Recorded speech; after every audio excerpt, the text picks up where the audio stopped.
किसी भी संबंध में आकर्षण का नहीं, प्रेम का होना आवश्यक है। प्रेम में आप अपने प्रिय व्यक्ति की अधीनता स्वीकार कर लेते हैं, जबकि आकर्षण में ऐसा नहीं होता। प्रेम और आकर्षण में यही अंतर है। हालांकि आकर्षण पहली सीढ़ी है, लेकिन आप पहली ही सीढ़ी पर तो नहीं बने रह सकते। आपको अगली सीढ़ी पर चढ़ना ही पड़ेगा। किसी व्यक्ति को केवल बाहर से ही न देखें।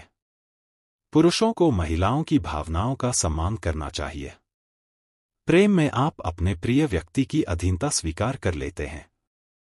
हम किसी से अपने लिए कुछ करवाने का सिर्फ एक ही तरीका जानते हैं, मांगना। श्री श्री रविशंकर, आध्यात्मिक गुरु, आर्ट ऑफ लिविंग। संबंधों में केवल आकर्षण नहीं, बल्कि प्रेम का होना आवश्यक है। लेकिन इस प्रेम की अपेक्षा समस्याएं उत्पन्न करती है। जब आप अपने प्रेमी से प्रेम की मांग करने लग जाते हैं, तो प्रेम कम होने लगता है। तब आप कहते हैं, मुझे इस संबंध में नहीं आना चाहिए था। फिर उस संबंध से निकलने का संघर्ष और अन्य समस्याएं प्रारंभ हो जाती हैं। एक संबंध से निकलने के बाद आप दूसरे संबंध में जाते हैं, लेकिन फिर यही कहानी दोहराई जाती रहती है। किसी भी संबंध में आकर्षण का नहीं, प्रेम का होना आवश्यक है। प्रेम में आप अपने प्रिय व्यक्ति की अधीनता स्वीकार कर लेते हैं, जबकि आकर्षण में ऐसा नहीं होता। प्रेम और आकर्षण में यही अंतर है।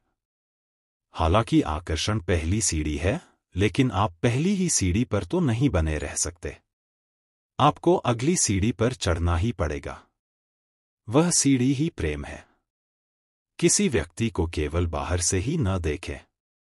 यदि कोई क्रोधी है या थोड़ा नकचढ़ा है, तो हम उसके व्यवहार के लिए उस व्यक्ति को जिम्मेदार ठहराते हैं, लेकिन अगर हम व्यापक दृष्टिकोण से देखेंगे तो कई और पहलू सामने आएंगे।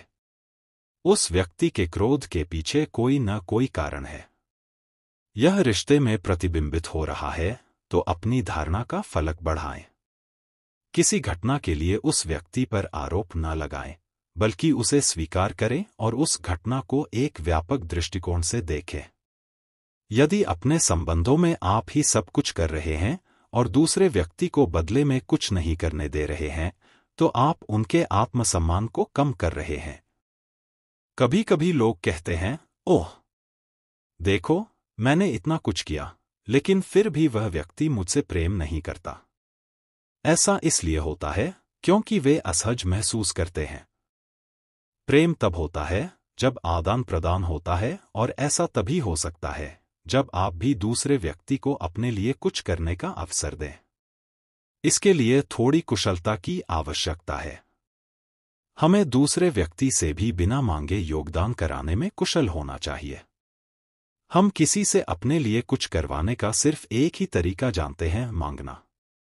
एक संबंध में यह देखें कि दूसरा व्यक्ति भी आपके जीवन में योगदान दे, ताकि वह मूल्यहीन अनुभव न करे।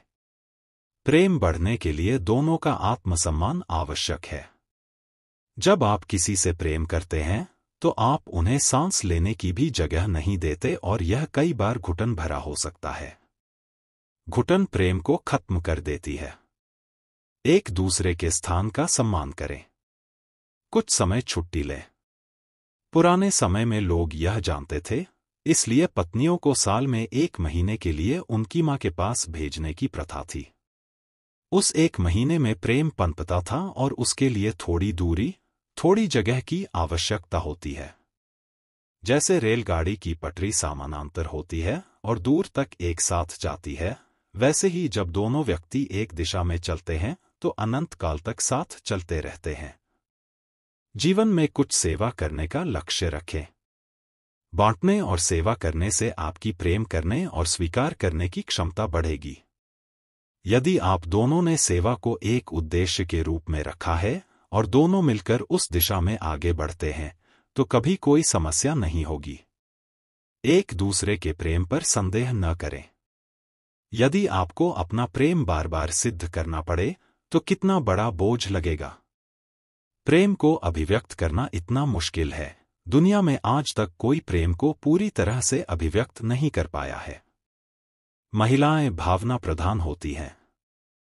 पुरुषों को महिलाओं की भावनाओं का सम्मान करना चाहिए। पुरुष अहंकार प्रधान होते हैं, तो महिलाओं को अपने पार्टनर के अहंकार को ठेस नहीं पहुंचानी चाहिए।